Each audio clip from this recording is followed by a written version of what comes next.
la scène en était presque comique.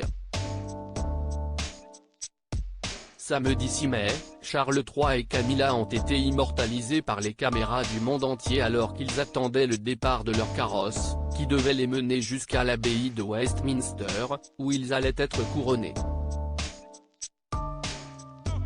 Mais, au grand dam de Charles III, un détail semblait retarder le programme, son fils aîné, le prince William, était en retard pour rejoindre la procession.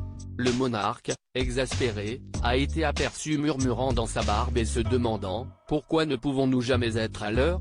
Ces traits, tirés par la fatigue, traduisaient sa colère et sa grande irritation. Alors qu'il n'était pas encore midi. À la vue de cette scène, certains Britanniques, dont la journaliste du Daily Mail Jenny Murray, se demandent si Charles III, du haut de ses 74 ans, est vraiment le bon candidat pour reprendre le trône. Déjà, au lendemain de la disparition de sa mère, Elisabeth II, l'époux de la reine Camilla avait choqué les médias par son manque de tolérance et de patience. Alors qu'il signait un document, le père des princes William et Harry s'était emporté et avait lancé un crayon dont l'encre lui avait coulé sur les doigts.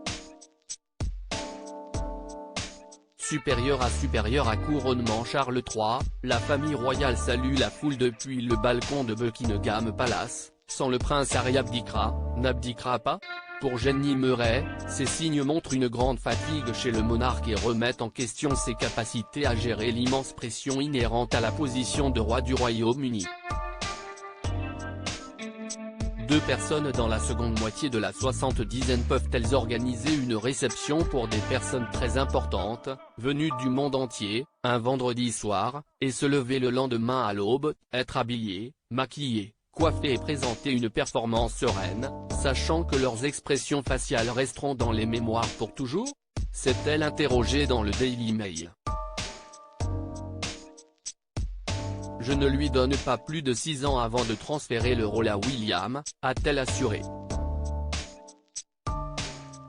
Que Charles III décide d'abdiquer en faveur de son fils aîné ou non, le prince et la princesse de Galles nous ont montré, à plus d'une reprise, qu'ils avaient toute l'étoffe pour reprendre le flambeau d'Élisabeth II et de son fils. À travers le monde, le duc et la duchesse de Cambridge et de Cornouailles sont idolâtrés, en témoigne leur récent voyage aux États-Unis. Leur fils aîné, le prince George, prend lui aussi à cœur son rôle d'héritier et commence à travailler son futur statut de souverain. Avec Kate et William au pouvoir, la monarchie britannique aura encore de beaux jours devant elle. Article écrit en collaboration avec 6 médias Crédit Photo, Royal Portrait Europe Bernard Ruxamen.